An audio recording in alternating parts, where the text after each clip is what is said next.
Good evening, folks. Dr. Freedom here with a time some doctor news from in and around the universe that may or may not affect you on some strange level that can only be comprehended by Bill Nye. Yeah, the science guy. Yeah. Okay. Still hearing more and more weird things. Like I said, a lot of people are hoping that, like, Susan's gonna pop up in the finale or in Christmas special, and like I said, I keep telling you, I'd love to see Susan back for an episode. The problem is, after the 50th anniversary year, I gave up on all hopes of anyone, really coming back from the classic era. Sure, they gave you Tom Baker for like 2.5, 3 minutes. And oh, wow, they gave us Paul McGann for a whopping 7. Everyone else was relegated to stand-ins and clips from the BBC archive. And this should have been the event where you would have had Susan and or, Ian Chesterton reappearing, because Ian, William Russell's in his 90s, Carol Ann Ford's in her 70s. And while it was fantastic that they brought Tom Baker back, I think the only reason they did is because he turned down doing the 20th anniversary special, which was the 5 Doctors. And also the fact there would have been massive backlash from American fans if he had passed away soon after. It's that damn simple. So, yes, I'd love to see I'd love to see, Carol Ann Ford come in and do Susan. But like I said, I don't get my hopes up anymore for that. So, I'd love to. There's a couple subtle clues that might happen, but you never know. Oh, that's right. Lines for Death Moon 10 have gone out. Should be starting to write Death Moon 11 here very soon. But let's get to the stuff you want to see, because you're like, go ahead, get on with it already. Oy vey. Let's see here. Let's get this thing rolling. Let's get this thing going. And let's head to the races. Okay. Oh, sorry about that. Wrong screen. Wrong screen again. You see, it would have been better. You see, I'm testing out the new system. All right. So, hang in there with me.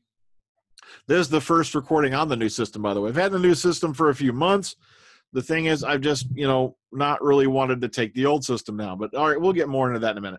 10 teasers for Thin Ice. All right, first up, Thin Ice begins exactly where Smile ends and ends where Smile begins. All right, 2, again, one of last week's most memorable lines gets referenced. 3, she's a bad girl, this one, always looking for trouble. 4, those are not quite the directions given in The Unquiet Dead. 5, Rose, Adam, Jack, Mickey, Martha, Donna, Amy, Rory, Clara, Nardal, Bill, and Pete. Quote, so is Jesus. Bill refers to the sock doctor Sonic as exactly what it is. I'm 2,000 years old and I've ever had the time for the luxury of, those came out of his hat. And number 10, only 3 episodes in and Bill admits to have already moved on from the doctor. Okay, moving onward, moving upward. Okay, over here, Thin Ice, Publicity. A lot of beautiful shots, cast, characters, scenes, and whatnot from Thin Ice over here on Doctor Who News. And once again, they've even got a clip of the trailer. Your next time trailer, if you want to watch it again, and a list of the broadcast times and places and where they're going to be showing it respectively. So, boom, boom, all in one article right here. Moving on. Stephen Moffat introduces Thin Ice. Less than 30 seconds long. It's worth a watch. And it's basically the same thing, but this is with Peter and Pearl. And this is just around a minute long. Please give these a watch. It's fun, especially because she's been having a blast being on the show. Has a sonic screwdriver been stolen in these new Doctor Who episode 3 pictures? It's a very strong possibility. Come on, there was pickpockets running about like that. And they've even got some renditions of the photos. But I mainly go with Doctor Who News because that's where I usually trust that they're going to have some good high-res stuff. Okay, moving on. Exclusive, there was a scene snipped out of the pilot. And it had a bit more of Peter Capaldi. People have been also harassed about it. It's pronounced Capaldi. You say tomato, I say tomato, and you can go. All right. So, moving on. Okay, as you can read here, quote, there was a whole sequence in the bar scene where Heather and Bill first meet, and we spin around them. When we spun around them, what was originally revealed was the doctor was on stage playing guitar. It's a great sequence. It was lovely to shoot. She hears the guitar and people part, and she goes to look, who's playing this eerie tune, which was Clara's theme, played in a heavy metal way. Then she runs to Heather, and the camera spins around to see the doctor in between them, as if he's drawing them together. It's all part of that time and space montage. Why do I have an eerie feeling that we're going to encounter Heather again and Bill's going to leave with her? You know, that's just a guess at this point. But of course, there is also somebody out there who was whining and crying because they played Clara's theme in that one scene. Once again, you can go, you can figure out the rhyme for yourself.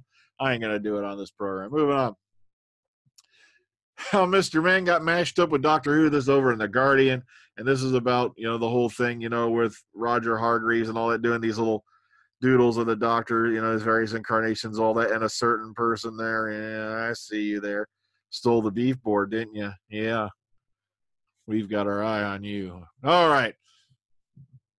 All right. So, so if you want, give this a shot. This is the one for the fan show. I do not watch the fan show. I've only watched 2 fan shows, and that's both the ones with Peter Capaldi on them. I have never watched any other else because I'm frankly not interested, because I want to know how a troll got a hold of a big-time job. But if you're interested in that, this was read by Michelle Gomez, and this was done by, you know, the same, you know, animator and whatnot. And this little tale with the Doctor and Missy. And it's remember, it's a kid's story. It's fun to watch. Give it a blast. Okay, and guess what?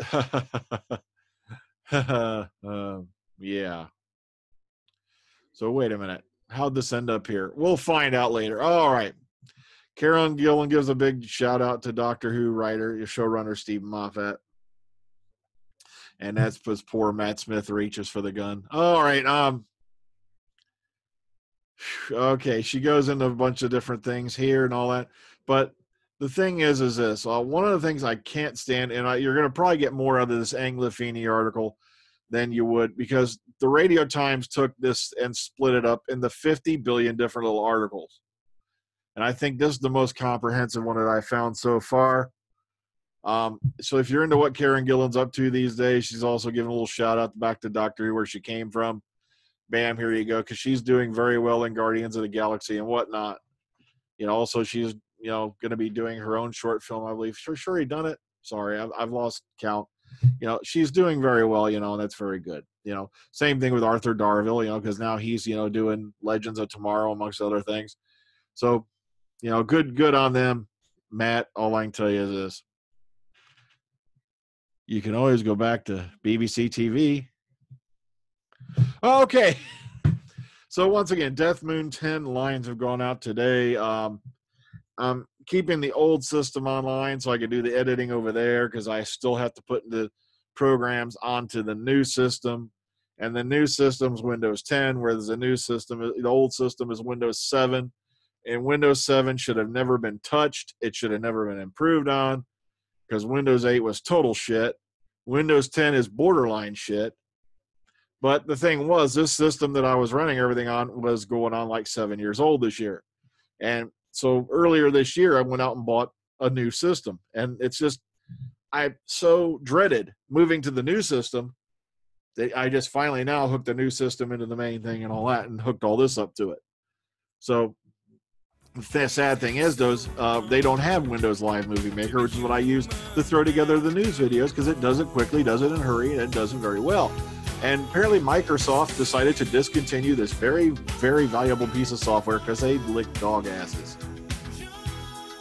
Okay, so until next time, everybody, take care. Ta-ta. I'm rambling, so let's get on out of here. Have a good one. Good night.